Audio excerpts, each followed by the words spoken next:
아프리카 선교사로 가 있는 리빙스턴에게 장모님으로부터 편지가 도착합니다. 사랑하는 나의 아들 리빙스턴, 나는 지금까지 하나님께서 그대를 평안히 지켜주실 거라는 믿음으로 잘 살아왔다네.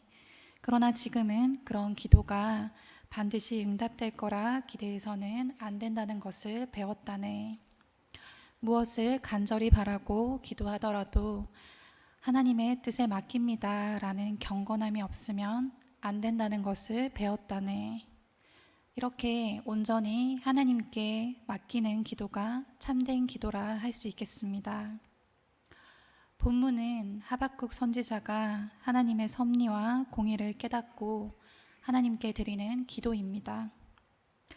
유다의 범죄로 하나님의 심판과 구원이 있고 유다를 심판하기 위해서 바벨론이 하나님의 도구로 사용이 되고 이 하나님의 계획을 알게 되면서 하박국은 하나님에 대한 두려운 마음과 경외하는 마음을 가지게 됩니다. 하나님의 뜻대로 이루어지길 바라는 마음과 하나님의 선민에게 자비를 베풀어 주시기를 바라는 마음이 있습니다. 하박국은 하나님의 뜻을 모를 때는 마음에 강한 의문이 들어서 항의를 하기도 하지만 하나님의 응답으로 그 뜻을 깨달은 후로는 하나님 앞에 머리를 숙이고 찬양을 드리게 됩니다. 하나님께서 베푸실 구원을 소망하면서 이 땅에 어떤 고난도 감수하고 하나님에 대한 신뢰를 버리지 않겠다고 다짐합니다. 하박국이 이렇게 변할 수 있었던 것은 바로 하나님의 신실하심 때문이었습니다. 오늘 본문의 말씀은 하나님의 뜻이 이루어지도록 기도하고 영원하신 하나님을 의지하고 그리고 갑작스러운 큰 고난에도 믿음으로 승리하기를 원하고 있습니다. 하나님께서 이 말씀을 통해 우리가 어떻게 살아가기를 원하실까요? 첫째로 하나님께서는 우리가 주의 일이 이루어지기를 기도하기를 원하십니다. 본문 2절입니다. 함께 읽어보겠습니다. 여호와여, 내가 주께 대한 소문을 듣고 놀랐나이다. 여호와여, 주는 주의 일을 이 수년 내에 부응하게 하옵소서. 이 수년 내에 나타내시옵소서. 진노 중에라도 긍휼을 잊지 마옵소서.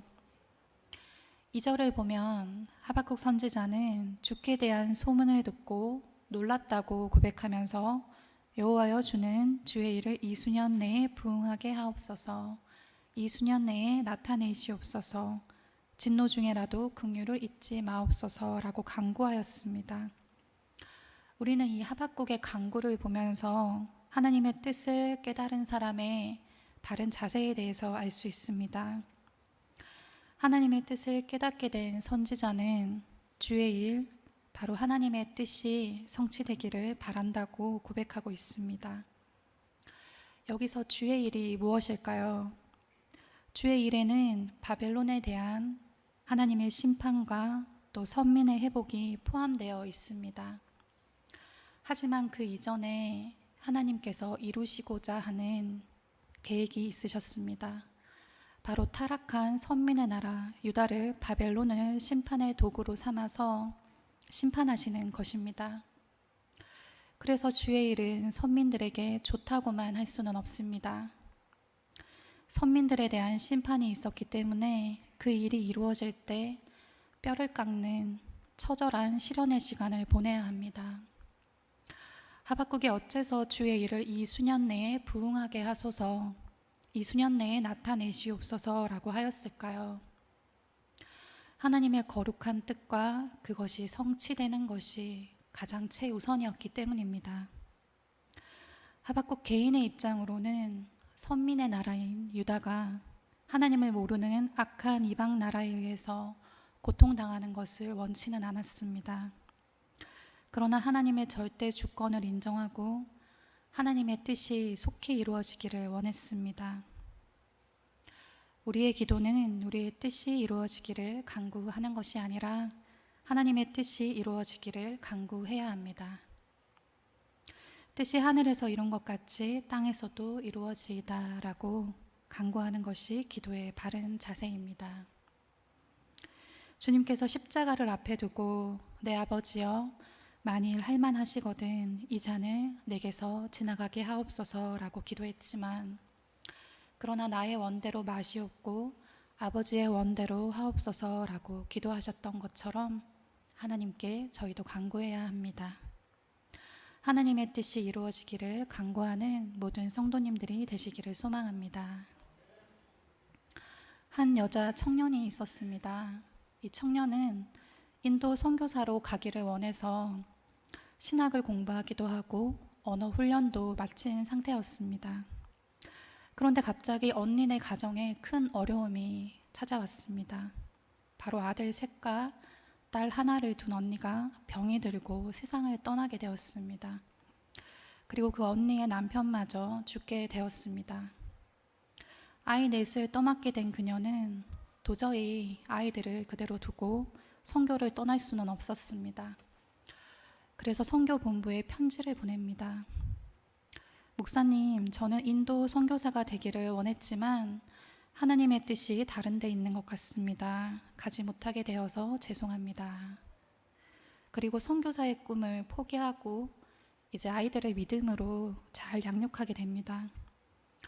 25년 후에 4명의 아이들 중에 3명의 아이들이 인도 선교사를 자원하게 됩니다. 그녀는 다시 선교 본부에 편지를 띄웠습니다.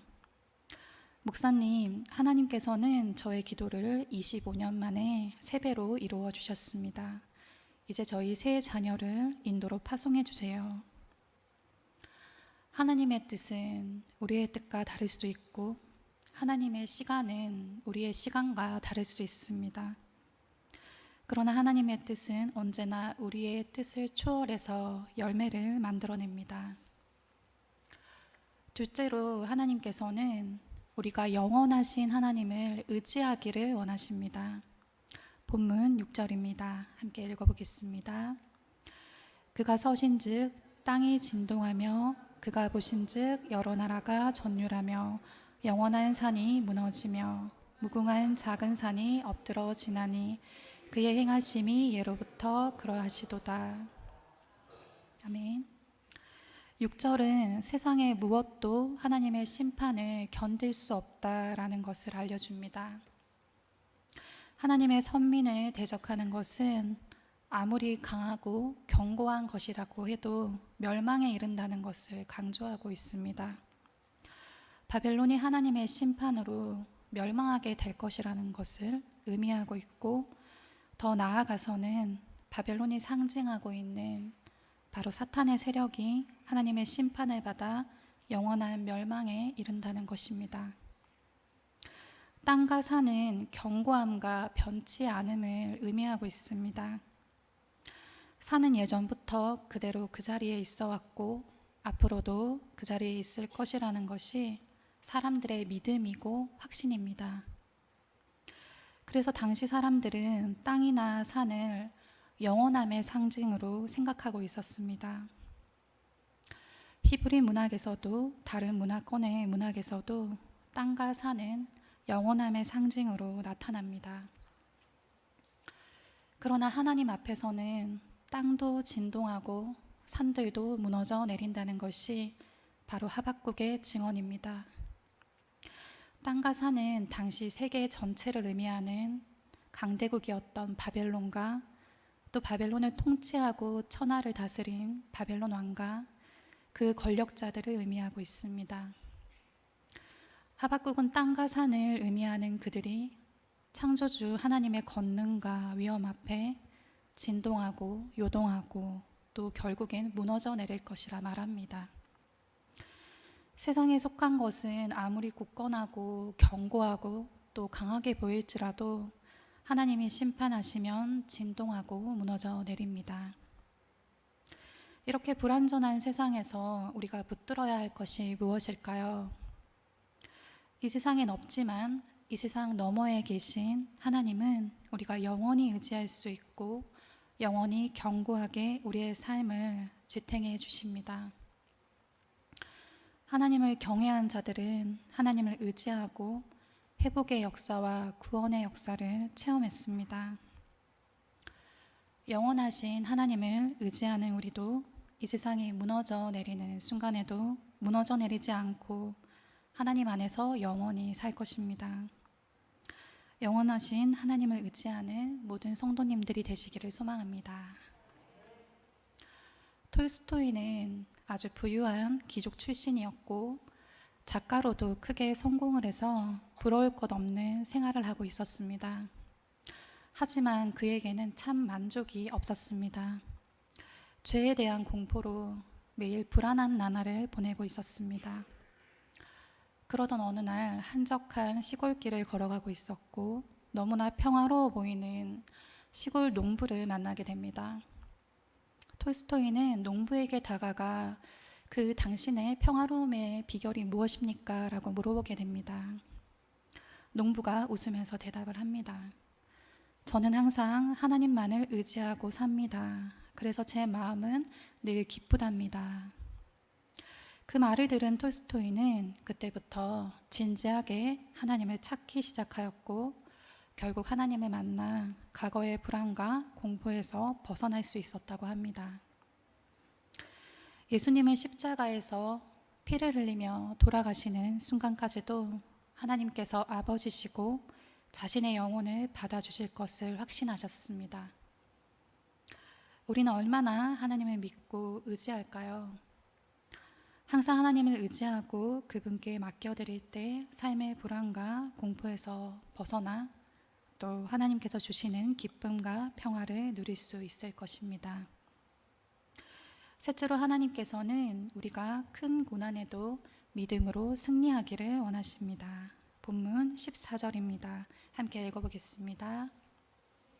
그들이 회오리 바람처럼 이르러 나를 흩으려 하며 가만히 가난한 자 삼키기를 즐거워하나 오직 주께서 그들의 전사의 머리를 그들의 창으로 찌르셨나이다. 아멘. 14절을 보면 하나님의 백성을 공격하는 자들을 회오리 바람에 비유하고 있습니다.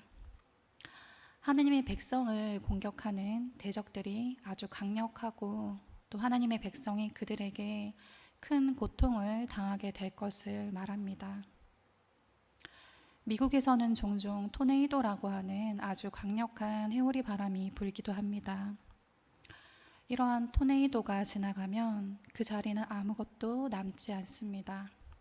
집도 날아가고 자동차나 사람, 가축할 것 없이 다 날아가 버립니다. 하나님의 선민의 나라인 유다를 침공한 바벨론이 이 토네이도와 같았습니다. 바벨론 군대가 휩쓸고 지나간 자리에는 아무것도 남지 않았습니다. 유다 백성들은 죽거나 온 세계로 흩어져야만 했습니다. 바벨론 군대는 유다 백성들에게 어느 회오리 바람보다 더 강력한 회오리 바람이었습니다. 하나님의 백성을 대적하는 원수들은 강력한 회오리 바람과 같습니다. 사탄의 세력은 우리가 상상할 수 없을 만큼 강력한 힘을 가지고 있습니다. 하나님의 백성의 대적들이 회오리 바람에 비유되었다는 것은 하나님의 백성들이 세상에서 큰 고난을 자주 당한다는 것입니다. 사람은 누구나 세상에서 고난이 없이 편안한 삶을 살기를 원합니다. 고난을 당하지 않고 평안한 삶을 기대하고 하나님을 믿기 시작한 사람들도 있습니다. 하나님만 믿으면 하나님의 보호로 고난을 당하지 않고 평안한 삶을 살 수 있다고 생각할 수 있습니다. 그러나 현실은 어떨까요? 현실을 보면 성도들도 많은 고난을 당합니다. 그리고 그 고난은 예기치 않게 찾아오고 그 정도도 적은 것이 아닙니다. 욥은 회오리 바람과 같은 강력한 사탄의 공격으로 재산도 자녀도 건강도 잃었지만 믿음을 지키고 승리하였습니다. 우리는 악인들의 공격에도 굳건한 믿음을 지켜야 합니다. 회오리 바람 같은 큰 고난에도 믿음으로 승리하는 모든 성도님들이 되시기를 소망합니다. 오래전 피라미드에서 꽃병 하나를 발견했다고 합니다. 그런데 그걸 내리다가 땅에 떨어뜨려서 깨져버렸습니다. 그런데 그 속을 살펴보니 씨앗이 들어 있었습니다. 하도 이상해서 그걸 땅에 심었습니다. 그런데 그 씨앗에서 싹이 났습니다. 왜 수백 년이나 된 이 씨앗에서 싹이 나게 되었을까요? 바로 생명이 있었기 때문입니다. 생명력 있는 씨를 뿌려야 싹이 나고 잎이 돋고 열매가 열립니다. 생명력이 없는 씨앗은 아무리 많이 심어도 싹이 날 수 없습니다. 성도들은 생명력 있는 씨를 뿌려야 합니다.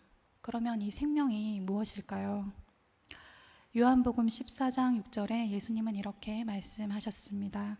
내가 곧 길이요 진리요 생명이니 나로 말미암지 않고는 아버지께로 올 자가 없느니라.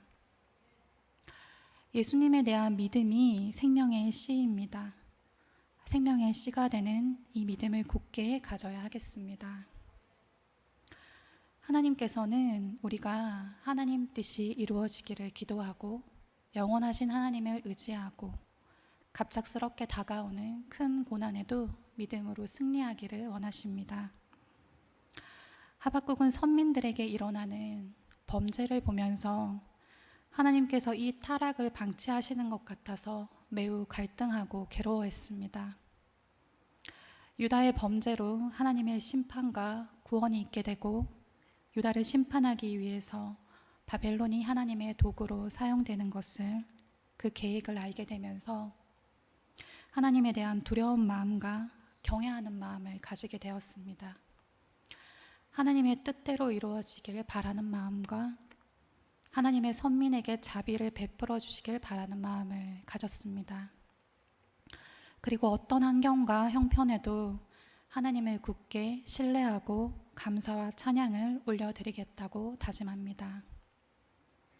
여전히 타락과 범죄가 일어나고 선민들은 얼마 후 비극적인 일을 맞이할 것입니다. 그러나 하나님의 응답을 통해 그 현실 너머에 의롭고 선하신 일을 이루어 가시는 하나님을 주목하였습니다. 하나님의 뜻이 이루어지도록 기도하고 영원하신 하나님을 의지하고 언제나 믿음으로 승리하는 모든 성도님들이 되시기를 소망합니다. 기도하겠습니다. 하나님 아버지, 하나님의 뜻이 이루어지도록 기도하며 영원하신 하나님을 의지하고 어떤 고난에도 믿음으로 승리하는 저희들이 되도록 인도하여 주시옵소서. 오직 하나님으로 인하여 기뻐하고 즐거워하는 믿음을 허락하여 주시옵소서. 상황과 형편에 따라 휘둘리지 아니하고 주님만 바라보도록 인도하여 주시옵소서. 고통의 바다 한가운데서도 기쁨으로 하나님을 찬양할 수 있는 오직 의인의 믿음을 저희에게 허락하여 주시옵소서. 예수님의 이름으로 기도드립니다. 아멘.